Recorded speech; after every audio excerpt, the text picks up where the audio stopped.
My sister was the pretty one, my brother was the responsible one, and I was the one with the dog. That's not a joke, that's genuinely how my mother introduced me at family gatherings for most of my 20s. This is Claire. She's the one with the animals. Said the way you'd describe someone who collects too many throw pillows or has an unusual hobby. With this small, patient smile that barely hid the embarrassment underneath. I grew up in Guelph, Ontario, the middle child of 3 in a house that had opinions about everything.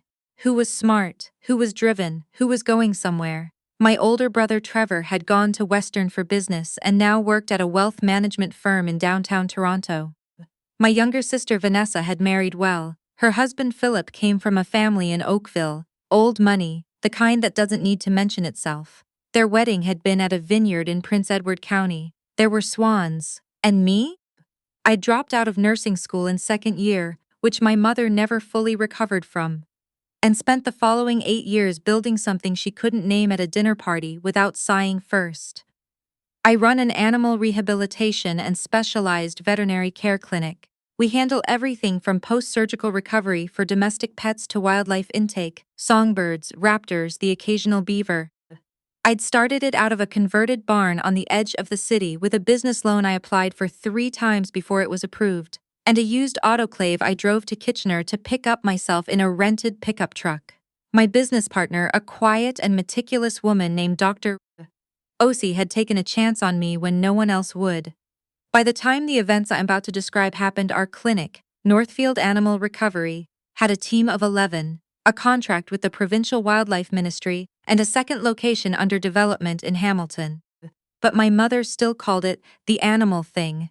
I need you to understand what it felt like to grow up in that house, before I can explain why what happened at Vanessa's engagement party meant what it did. My mother is not a cruel woman. I want to be clear about that. She didn't sit us down and assign us roles the way a casting director would. It was more subtle than that, and in some ways more damaging for being subtle. It was the way she'd tell the story of Trevor's first job interview, with detail and pride, and trail off when she got to my year working at a shelter before vet tech school, like the sentence itself had lost interest. It was the way she'd introduce Vanessa to her friends. My youngest, she has such a gift for people, you should see her in a room, and then turn to me and say, Claire's always been more of an introvert. The word landed like a consolation prize. It was the way she'd ask about my work only after she'd asked about everyone else's. The way she'd go quiet when I talked about it for too long. The way she once said, at Christmas, in the kitchen, while I was helping her dry dishes, "I just worry you chose something with a scene, sweetheart." I didn't say anything. I put the casserole dish in the cupboard and thought about the ceiling of the barn I'd worked in for 2 years before we moved to a proper building, and how it had leaked every spring. My father was warmer, but passive in that particular way of fathers who've decided their role is to smooth things over rather than address them. He called me kiddo until I was 31. He'd say things like, "Your mother just wants the best for you," which is technically always true and never actually helpful. The sibling I was closest to was my brother's wife, Renata. She'd come into the family 9 years ago and immediately clocked the dynamics in a way only an outsider can. She'd pull me aside at things and squeeze my arm and whisper, "You're the interesting one for the record." I loved her for it. I also knew it didn't change anything. So when Vanessa and Philip announced their engagement and the family dinner to celebrate it, I felt the familiar preparation begin in my chest. The small, quiet lowering of expectations for myself, the recalibration, the getting ready to be peripheral. The dinner was at my parents' house in Guelph on a Saturday in late April. Vanessa had invited a handful of her and Philip's friends, people I didn't know well. There was champagne from a bottle my mother held up and showed everyone like she was revealing a reveal. The house had been cleaned to a specific and anxious level of cleanliness. My mother was wearing the necklace she saves for significant occasions. I came alone, which I always do, and I came with my dog Miso, which I also often do, because Miso is a 7-year-old Shiba Inu who serves as a certified therapy animal for our clinic's recovery ward, and is, genuinely, better behaved in most social situations than several of the humans I know. My mother had been told in advance that Miso was coming. She'd said, "Fine," in the tone of someone being asked to accept something unreasonable. I arrived to find the party already comfortably in motion. Trevor was at the drinks table talking to Philip's older brother, a man named Scott, about something that involved the phrase interest rate environment. Vanessa was glowing in the way engaged people glow. That particular forward-leaning brightness, the ring-catching light, everything still feeling like a beginning. I hugged her. I meant it. Whatever complicated geography existed between us didn't change that I wanted her to be happy. Then my mother appeared at my elbow and steered me, lightly but with precision, toward a woman I hadn't met. She was perhaps 40, well-dressed, with the kind of composed attention that made me feel like she was reading something in me before I'd opened my mouth. "This is my daughter Claire," my mother said. "She runs a little animal clinic out near the edge of the city."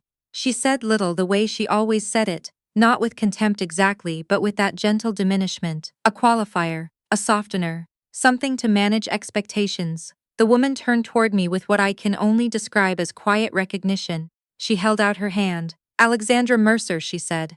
"I head up impact investment for a regional fund based out of Waterloo. We focus on healthcare infrastructure and environmental services, including veterinary science." She paused. "Are you Dr. Claire Whitmore, from Northfield Animal Recovery?" I said yes. My mother's expression did something I hadn't seen it do before. It shifted, but not quickly enough to catch itself. Alexandra said, "We've been trying to reach you. Your clinic was shortlisted for our Meridian Fund grant cycle. We're talking about a significant infrastructure investment to support your Hamilton expansion. I didn't realize you were connected to this family." What happened next I've replayed many times, less because of what was said than because of the particular silence that fell in our small circle of three. My mother looked at Alexandra, then at me, then at Alexandra again, as though waiting for someone to explain how this had happened. I kept my voice even. "I've been in contact with your grants team. I think we submitted the supplementary materials last month." "You did," Alexandra said. "Beautifully." The provincial wildlife contract alone was compelling, but the community rehabilitation outcomes, the follow-up data you provided, that's what put you at the top of the list. She glanced at my mother, then back at me with the particular tact of someone who had been in rooms like this before. "You should be very proud of what you've built," my mother said. "Oh, just that. One syllable, but I heard everything inside it, the small rearrangement happening, the pieces of her understanding shifting into new positions. I should tell you what I didn't do. I didn't look at her with triumph. I didn't say anything pointed or designed to land. I'd spent a long time wanting to. I'd written versions of those speeches in my head in the car on the way to family events, waiting in the driveway to go inside. But standing there with Mizo sitting composed at my left heel, and Alexandra looking at me with something like collegial warmth, I felt, instead of victory, something quieter. Something that had been waiting a long time to stop waiting. I said thank you. It's been a long build, but the team has been extraordinary. We talked for several more minutes, about the Hamilton site, about the ministry partnership, about a paper one of our vets had submitted to the Canadian Veterinary Journal. My mother stood in the conversation the way a person stands in a room they've just discovered is larger than they thought. Not uncomfortable exactly, but recalibrated, a little unsure of where to place her feet. After Alexandra excused herself to find the host, my mother turned to me. There was a long pause. The kind she usually fills with a redirect or a subject change. This time she didn't. She said quietly, "I didn't know it had gotten so big." I looked at her for a moment. I thought about the ceiling comment. I thought about every dinner where my work had been glossed over in 2 sentences, while Trevor's quarterly numbers got a full paragraph. I thought about Renata squeezing my arm. I thought about Dr. OC driving through a February snowstorm to get to our first wildlife intake before we'd even finished unpacking the exam room. I said, "I know, Mom, that was all." It wasn't forgiveness exactly, but it wasn't a door closing either. Later that evening, after the champagne had been finished and the engagement photos had been taken, and people were starting to say their goodbyes, my brother found me in the back hall, where I was letting Miso drink water from his travel bowl. Trevor has always been straightforward in the way people are when they've never had to be otherwise. He squatted down to scratch behind Miso's ears and didn't look at me when he said, "That woman, the investor. She seemed pretty impressed by you." "She works in my field," I said. "She knows the landscape." He was quiet for a moment then. "I didn't know you had a grant process going. I didn't know you were expanding to Hamilton." He said it without defensiveness, which surprised me. "I think I always assumed you were sort of coasting along." Doing the thing you liked. I was doing the thing I liked, I said. It turned out to be bigger than a hobby. He nodded slowly. Miso pressed his head against Trevor's knee, and Trevor gave him the kind of absent-minded affection that animals pull out of people without effort. You should have said more, he said. At family things. I said plenty, I told him. No one was really listening. He didn't argue with that. I respected him for it. The weeks after the party moved quietly. I didn't call my mother to discuss what had happened. I didn't have a reckoning conversation with Vanessa about years of being sidelined. Those conversations exist in a fantasy version of my life, where families resolve things cleanly in a single scene. Real families move more slowly. Real families rearrange themselves in small ways over long stretches of time and sometimes never fully explain themselves. What I noticed was this: my mother called me the following Thursday, which was unusual. She asked how work was going, which was not unusual, but she waited for the full answer, which was. I told her about the Hamilton permits and the projected opening timeline and the new wildlife intake coordinator we'd just hired, a young woman who'd come to us from a raptor sanctuary in BC. My mother listened. At the end she said, "That sounds like a real operation, not a little animal clinic, not the animal thing. A real operation." It was a small thing, I know that. I'm not telling this story because my mother said 4 words that fixed everything. I'm telling it because those 4 words were different from every word she'd said on this subject in the decade before them, and because I have a whole life that I built in the years I spent waiting to be seen in that house, and that life is mine whether or not anyone in my family fully understands it. The Meridian Fund grant came through in June, $280,000 toward the Hamilton expansion. Alexandra sent the letter by email and followed it with a handwritten note, which I thought was a remarkable thing to do, and which is now stuck to the filing cabinet in my office with a piece of tape.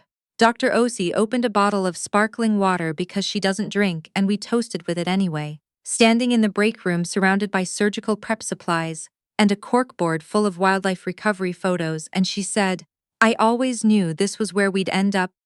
In that understated way she has, that means more coming from her than it would from anyone else. My family came to the Hamilton opening in September. All of them, my parents, Trevor and Renata, Vanessa and Philip, who was more interesting in person than I'd given him credit for. My mother wore her good coat. She walked through the new facility with the focused attention of someone absorbing something, not making small talk over it. At the end she stopped at the wall where we'd hung photos of some of our long-term wildlife recoveries. The red-tailed hawk from our first year, the family of raccoons that had required hand-feeding for 6 weeks, the great blue heron that Miso had discovered in the back field of the original property one morning, and stood next to, barking until someone came. She looked at the heron photo for a long time, then she said, "You've always had such a gift for this, Claire." She said it plainly, without the qualifier, without the redirect. Like it was simply true. I didn't cry. I'm not sure I would have cried even if I'd been alone. What I felt was closer to release than grief, like setting something down that had been in my arms for so long I'd stopped noticing the weight. Miso was there too, of course. He moved through the opening with his characteristic calm authority, accepting attention from everyone, and performing a very dignified greeting with Philip's spaniel puppy, who had been brought along on Vanessa's insistence. At one point I watched my mother crouching down to let him sniff her hand, and when he pressed his head into her palm, she laughed, a genuine laugh, surprised out of her, and said, "He's lovely actually." I thought, yes, he is. And for the first time in a long time, standing in the thing I'd built, surrounded by the people I'd built it with, and the family I'd grown up longing to be seen by, I didn't feel the gap between those two worlds the way I always had. They were just all there, in the same room, looking at the same wall. That's not a small thing. Even if it took longer than it should have. Even if I had to build an entire second location before anyone thought to ask how it was going. I used the years I spent being overlooked to learn how to look clearly. And it turns out that's a better foundation than any of the labels they gave me. Or didn't.